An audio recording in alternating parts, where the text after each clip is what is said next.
મધ્યકાલીન સાહિત્ય 1. આ યુગમાં ઉત્તર ભારત કાશ્મીરમાં સંસ્કૃત ભાષામાં સોમદેવનો કથાકરિત સાગર અને બીજો કલ્હાણનો રાજતરંગિણી એમ 2 મહાન ગ્રંથો લખાયા હતા. રાજતરંગિણી કાશ્મીરના ઇતિહાસને આલેખતો ભારતનો સર્વપ્રથમ ઐતિહાસિક ગ્રંથ હતો. બીજી મહત્વની રચનામાં જયદેવનું સંસ્કૃત ભાષામાં રચાયેલ સુંદરમાં સુંદર કાવ્ય ગ્રંથ ગીત ગોવિંદ હતું. આ સમયમાં અપભ્રંશ નામે ઓળખાતી ભાષામાંથી આધુનિક ભાષાઓનો વિકાસ શરૂ થયો.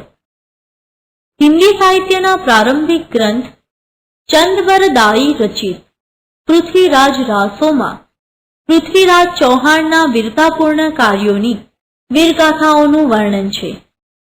દક્ષિણ ભારતમાં સંસ્કૃત સાહિત્યની મોટા પ્રમાણમાં રચના થઈ, જેમાં શંકરાચાર્યનું ભાષ્ય મુખ્ય હતું.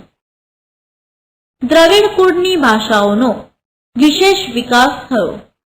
થોડા સમય સુધી કન્નડ સાહિત્ય પર જૈન ધર્મની ગાઢ અસર પડતા કવિ પંપાએ આદિપુરાણની રચના કરી.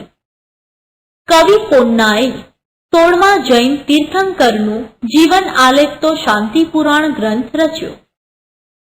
રન્નાએ અજીતનાથ પુરાણ નામની કૃતિ તૈયાર કરી. આ યુગના કવિઓ પંપા, પોન્ના અને રન્નાએ પ્રારંભિક કન્નડ સાહિત્યની ત્રિપુટી તરીકે ઓળખવામાં આવે છે. કવિ કંબલે તમિલ ભાષામાં રામાયણમની રચના કરી. આ ઉપરાંત તમિલ ભાષામાં અન્ય પ્રસિદ્ધ સાહિત્ય પણ રચાયા.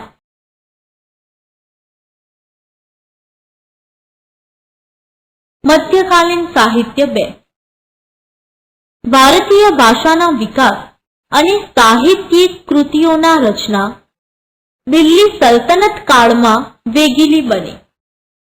હિન્દી ભાષાના 2 સ્વરૂપો વ્રજ અને ખડી બોલીનો સાહિત્યિક રચનાઓમાં વિનિયોગ થતા અનેક ભક્તિ ગીતો રચાયા.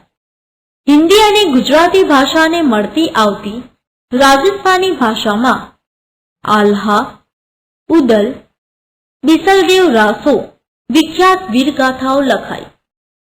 આધુનિક ભારતીય ભાષાના સાહિત્યમાં અવધ ભાષાનો સૌથી જૂનો ગ્રંથ મુલ્લા દાઉદનો ચંદ્રાયન મનાય છે.